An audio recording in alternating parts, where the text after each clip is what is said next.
Hello everyone, welcome to our monthly event of Bentley Animal Hospital, giving a little shout out on Facebook on things. So we're going to talk about Lyme disease tonight. That's Lyme Disease Awareness Month here in the veterinary world. So we're going to talk a little bit about that. We're going to go talk a little bit about the disease, what it is, how is it spread, what animals does it affect, what are their signs and symptoms, how do I diagnose it, how do I treat it, how do I prevent it. So we're going to kind of go through those things in stages. So we'll talk first about what the disease is. It's not endemic in the state of Missouri. It's very rare to have a case. The Lyme disease is a bacteria, Borrelia species. It's a spirochete. We'll give you a little close-up of it here from my helper. So Christine, will you show us? So it is a spirochete. It looks like that. So the tick on the right that she's going to show you, that is the adult deer tick. We'll show you down below the smaller ones. You'll see on your right is the larva.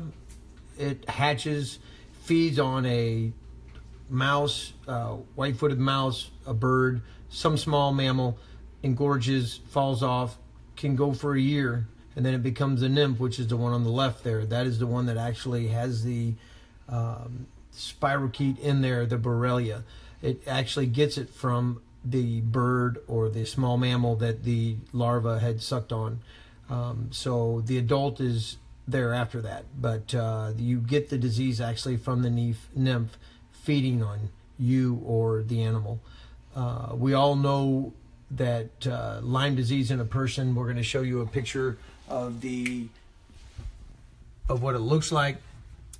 This is a person's leg or arm that has gotten a red ring. They call that the erythema migrans.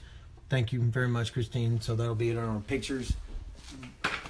But so Lyme, Connecticut is where they found it. Back in the early 80s is when they actually named it, when people became very aware and very scared of this disease. So, but like I said, Missouri here, we don't have to worry about it too much. So, even in people.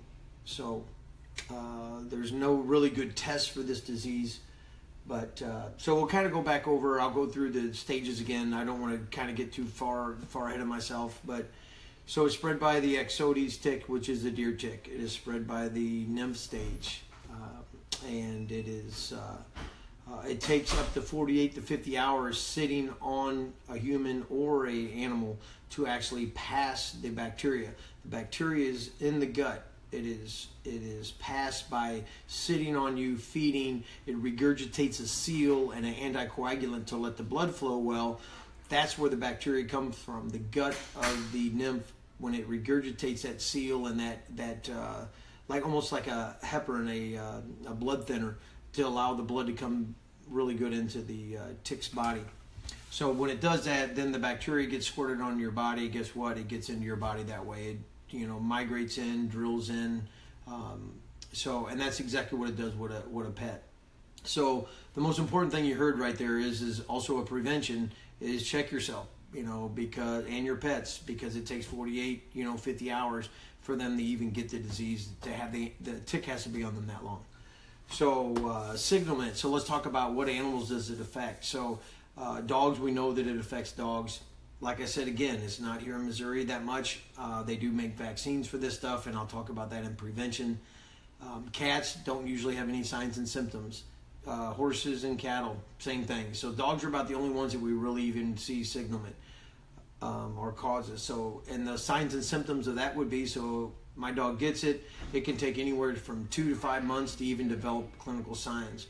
The number one clinical sign is shifting leg lameness. So my dog's limping in one leg, then it starts limping in another leg. A fever, enlarged lymph nodes. So lethargy, which just means being blah, I don't feel good, a fever.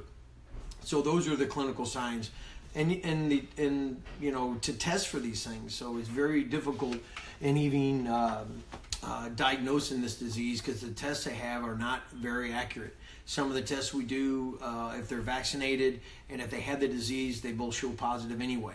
So a lot of times we go based on signalment. You know, what animal is it? What's their clinical signs? You know, and yes, they can run a fever early. Sometimes they'll limp on the leg closest to the bite and then spread to other places. But diagnosing, like I said, is very difficult. A lot of times we diagnose it based on history, clinical signs, and we'll actually do a IgG test, which is a titer. You know, we check your immunoglobulins in your body, and if they're elevated for that disease, then we believe, based on the signalment and on the testing and the animal, that's how we diagnose it. And the treatment is doxycycline. They're put on that for 4 weeks. So, and it does well. So a 4-week treatment of doxycycline, then we rerun that titer and see how the dog's responding. If the titers are down, their numbers in their body are down, and the dog's doing better, then they're taken off treatment. A couple other things other than that. Prevention. So prevention is probably one of the best things we can do. We all know we got products that treat ticks, that prevent ticks. So the most important thing is making sure they're not on there for 48, 50 hours. Staying away from those areas that have ticks. You know, the brushy areas, the high grasses. You know, things above you. They'll even drop on you. You know, ticks are good. They find you with carbon dioxide and heat and movement. You know, that's how they find you. So if you stay away from those areas, that's important. So also the products we use, Frontline Plus Gold is what I use for my pets, for my dog even, and NexGard, so which is a chewable flea and tick medicine. So either one of those two are going to kill them before they have time to pass the Borrelia or the bacteria to your body or to your animal's body. But trying to think of a few other things if I forgot. I can probably open it up for some questions. I know probably one question is going to be, what about this new virus that's out there? There's no, they've even injected this in the dogs that we have no known idea that it even affects them. So the dog, oh, by the way, if your dog does get bitten by that, one of the important things I did forget, only about actually 5 to 10% of dogs that get bitten by a Lyme disease infested tick will it actually spread to the dog. 90 to 95% of dogs that get it injected into them, they handle it very well. So they won't even show clinical signs their entire life. So that's why I, here at Bentley, I don't even test a dog unless they're clinical. If they're not clinical, don't test them. So that is something, there should be some little things I forgot through the way. So about asking. So, but if anybody has any questions right now that they want to ask on that, more importantly, I see probably more ehrlichiosis here, which is also spread by ticks, you know, in this area, Eureka, Fenton area. So we see that a lot. So I treat probably more of those cases. Rocky Mountain spotted fever I've had in the same areas. That's very common, also spread by ticks. But again, the most important thing for all these diseases is use your tick prevention and checking your pets. That's prevention is a lot better than treatment or even them getting sick. So if there's any questions, I'll take those now. If not, you know, we'll wait a couple minutes for anybody. I'll try to think of something I forgot to talk about. But